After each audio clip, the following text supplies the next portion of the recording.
সমস্যা অ্যালার্জির জন্য আমি বহু ডাক্তার দেখেছি, আরশাদ বসিরহাট বহু ডাক্তার, কিন্তু আমার এই নাকে জল পড়া, সর্দি, কাশি এগুলো মানে কোনো রকমই হলো না। এটা প্রায় 4 বছর হচ্ছে। স্যারের কাছে এই স্যারের এই 41 দিনের ওষুধ দিয়েছিল, খেয়ে আমার এটা তো কমেই গেছে। আমি আবারও এসেছি নিয়ে ওষুধ দিতে। আমি যতদিন ভালো থাকবো ডাক্তারের কাছে আসবো। ন্যাচুরালওয়েদার হেলথ ওয়ার্ল্ডে আপনাদেরকে স্বাগত জানাই। আজকে আমাদের সাথে আছেন মঞ্জু রানী দে। কিছু সমস্যাগুলো নিয়ে ডক্টর কিয়ান সাইফুল্লাহ স্যারের কাছে এসেছেন ট্রিটমেন্ট করার জন্য। আসুন ওনা থেকেই জানি চিকিৎসা করার পর উনি কেমন আছেন। নমস্কার। নমস্কার। কি সমস্যা নিয়ে আসা? আমার সমস্যা অ্যালার্জির জন্য আমি বহু ডাক্তার দেখেছি, আরশাদ বসিরহাট বহু ডাক্তার, কিন্তু আমার এই নাকে জল পড়া, সর্দি, কাশি এগুলো মানে কোনো রকমই হলো না। আমি ভ্যাকসিনও নিয়েছি আমি, কিন্তু কিছুতে কিছু না হয়। আমি ফেসবুকে ডাক্তারবাবুর এটা দেখলাম, অনেক মানুষ এসে বললো যে মানে ডাক্তারবাবু যেতে খুব ভালো আছে। সেই দেখে আমি আমার মেয়েকে বললাম আমাকে একবার এনার কাছে নিয়ে চলো। এখানে এসে আমার এইগুলো সব কমে গেছে ডাক্তারবাবুর ওষুধ খেয়ে। ডাক্তারবাবুর মতো লোকই হয় না।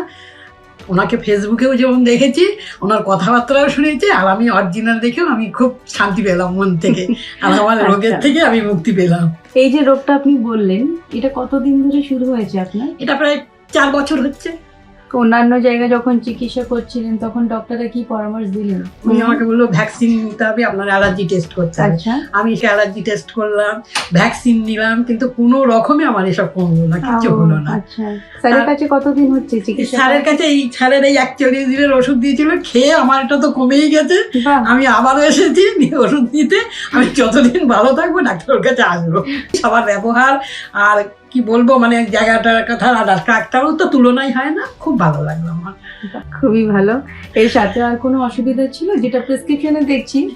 হ্যাঁ, অনেকগুলো আমার পিঠে ব্যথা, হাঁটুতে ব্যথা, সব কমে গেছে, এগুলো সব কমে গেছে। সব কোনো অসুবিধা নেই।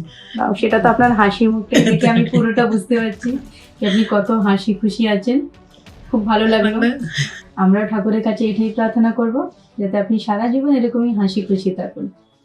मैं बीइंग अ डॉक्टर कमिटेड हूँ अपने पेशेंट के लिए, ईमानदारी के साथ, सच्चाई के साथ, मोहब्बत के साथ उनका ट्रीटमेंट करने के लिए, उनका ख्याल रखने के लिए, उनकी बातों को सुनने के लिए और उनके दर्द के लिए मरहम बनने के लिए।